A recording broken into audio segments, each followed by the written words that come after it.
Hi, everyone. Hi. Thank you for joining the broadcast. My name is Monica Guy. I am a realtor with REMAX Real Estate Associates in Houston, Texas, and I'm also a third generation real estate investor. And I would like to welcome you to my broadcast.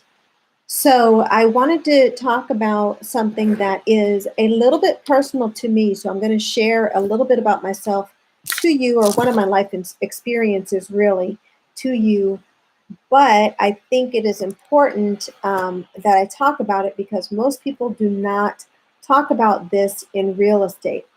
So, like I said, I am a realtor in Houston, Texas. So, I am talking to those of you that own real estate in Texas or maybe even any other community property state. So, I am going to read a quote to you that I have, and I found it very impactful, and that's what kind of compelled me to make the video. So, it says, one of the benefits of living in a capitalistic society is to freely decide who gets our property when we die. However, in the great state of Texas, Texas decides who gets a person's property when one dies without a will. So, I am going to share something with you. Like I said, my own life experience, not in that I was a spouse, but I was. Um, Let me just go into the story. So, the story is that my parents had just bought a new build, and well, I won't say just bought, but it was a fairly new house to them because it was a new build. They lived in it for a few years, and then my stepdad died very, very young. He died at the age of 38. So when he died, there were four children, my sister, myself, and then I have two brothers. My stepbrother was right under me, and my youngest brother, he was, I want to say maybe 13 at the time, something like that. Anyway, so guess what happened?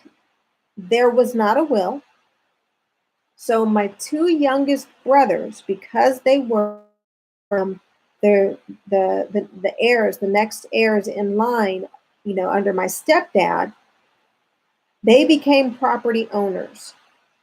However, my sister and I were not, because that was not our biological father.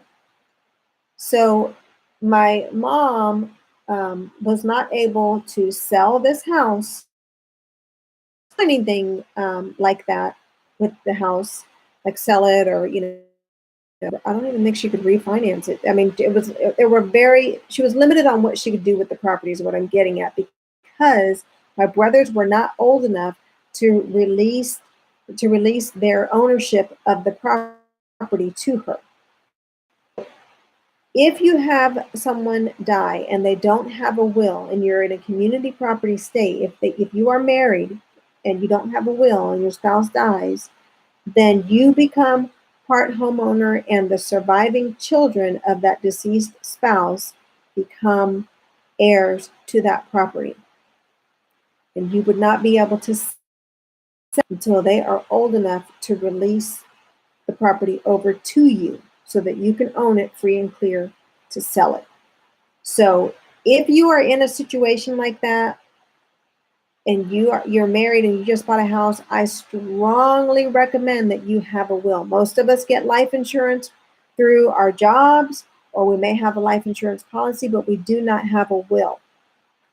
Another thing on the flip side of that, and this would be how it would benefit or have benefited my brothers at the time, for them being homeowners at such a young age, they would, or of course they released their, when they became of age, it ended up being transferred to my mom. But if for whatever reason things had transpired differently and they had kept their ownership in the property, or maybe one property would have went to one brother and one property went to another brother, regardless, the fact that they owned property prior to getting married, that property became separate property, which means the new spouse, once they became married, the spouse does not have any right to own that property, no ownership rights.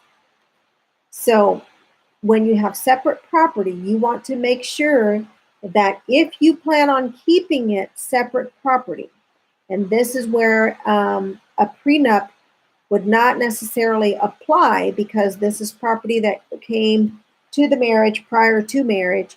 So it would go back to you if there was a divorce. Okay. But there's a catch. That property has to stay separate from the marriage.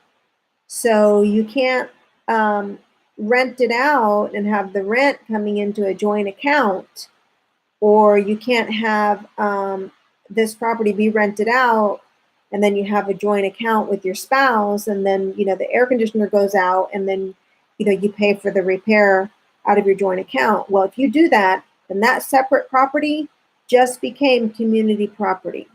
So I think that it's important. I mean, and I'm giving you a condensed version of how all of this works.